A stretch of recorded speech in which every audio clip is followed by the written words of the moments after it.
அண்டம் முழுதும் ஒன்றினுள் அடக்கம். அதுவே ஆனைமுகமெனும் ஓங்கார விளக்கம்.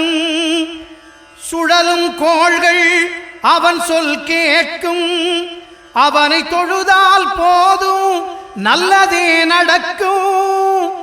ஆனைமுகனை தொழுதால் நவக்கிரகங்களும் மகிழும்.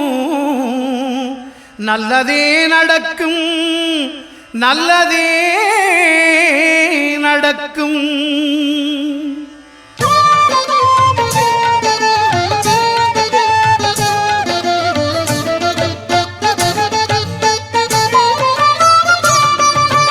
ஒன்பது கோளும் ஒன்றாய் காண அங்கு கற்பகம் என்னும் கடவுளின் மெய்யில். ஒன்பது கோளும் ஒன்றாய் காண அங்கு கற்பகம் என்னும் கடவுளின் மெய்யில்.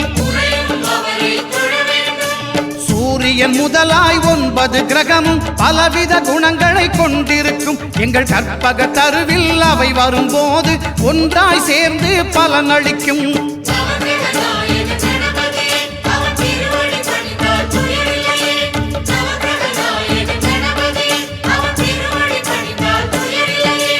ஒன்பது கோளும் ஒன்றாய் காண